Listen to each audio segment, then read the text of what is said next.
Our thoughts are not like God's thoughts. His thoughts are higher. When we feel like we're in danger, when we feel like we have to control the outcome, when we feel like there's a threat coming our way, are we like my son looking out of the window at wind that can't harm him when he could have easily just turned around and went to sleep because his mother and father were there the entire time?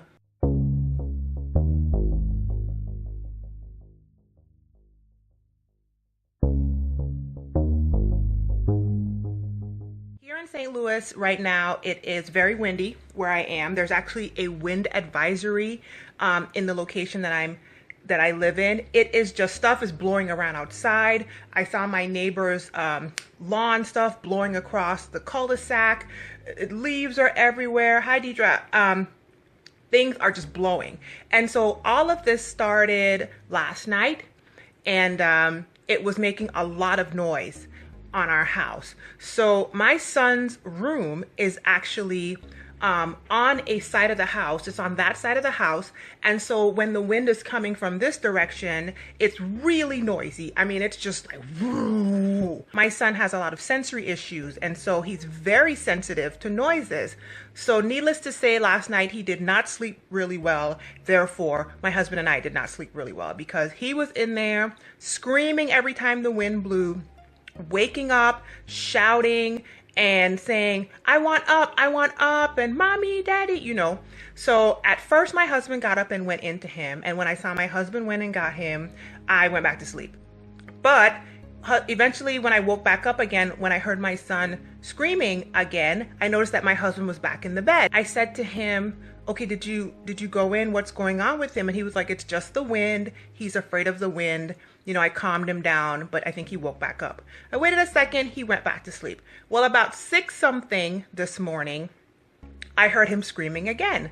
So I decided, okay, I have to get up at 7:30 anyway. So I am going to get up and go in his bed with him. Now, I try not to do that because I'm one of those parents where I kind of toe the line between overly coddling the child and letting them be self-sufficient. So I'm kind of one of those parents where I wait to see if he can self-soothe and self-comfort. But he was pretty hysterical and I had to get up soon anyway. So I knew that the easiest way for him to calm down and the easiest way for me to get 45 more minutes of sleep, was to just go in the bed with him. His bed is up against a window. And when I go into the room, he is facing in the entirely opposite direction that he should be facing. Like usually his head is facing this way, let's say. And instead, he is facing the window with his fingers open, looking out of the blinds, screaming uncontrollably. So I said, Zion, what are you doing? Turn around, stop looking out of the window. And he's just like, mommy, mommy, and he keeps screaming. So I said, well, close the window. What are you looking at? What are you doing? You know? So I climb up in his bed and I decide, okay, he's calmed down now. He's closed the window and he puts his head down, but he's still facing the window. So I put my feet down by his head, basically facing the opposite direction. And I go to sleep. I get my pillows. I tuck myself in. I get up underneath his little Superman blanket and I go in on sleep. About 5 minutes later, the wind blows again. It beats up against the side of our house and he's up again, peeking through the blinds, screaming uncontrollably. And I finally looked at him and I said, Zion, what are you looking at? If you're afraid of it, then don't look at it. Stop doing that.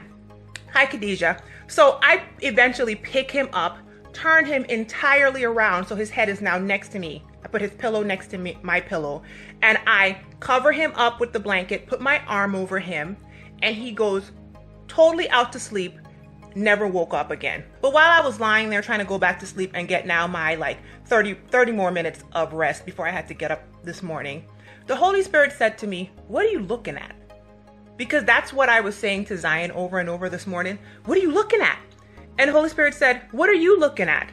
And I said, what are you talking about, God?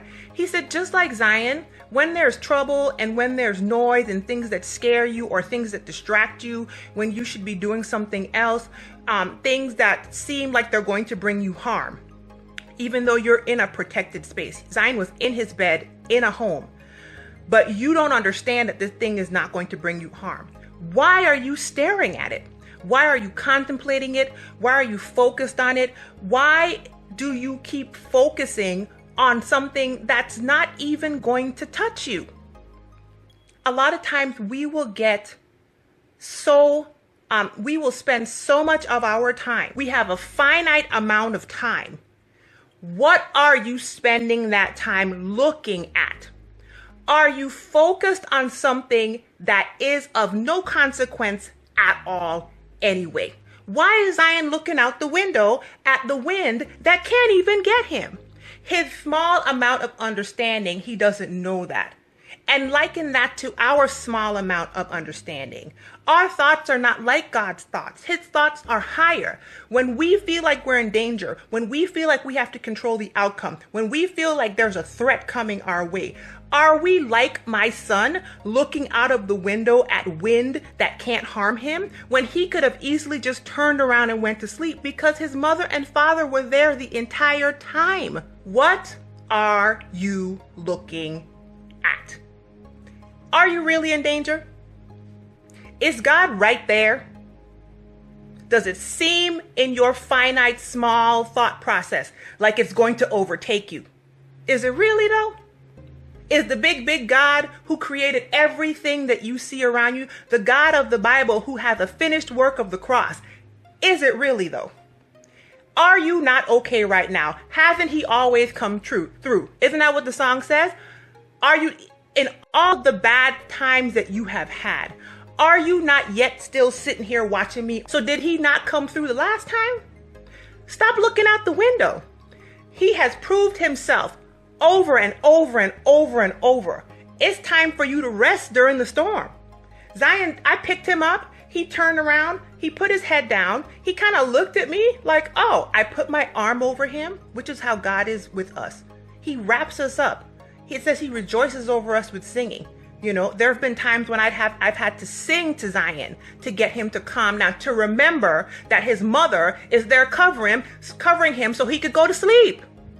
And when I tell you, he went into that good sleep, that good snoring sleep, that restful mommy is here, nothing's going to happen to me sleep. And you know what, you guys, the wind did not stop. The wind is still blowing right now. It's been blowing since this morning. It was loud. It was still beating up against the house, but his focus had changed and his understanding of who I am to him, I guess it came to him and he went to bed.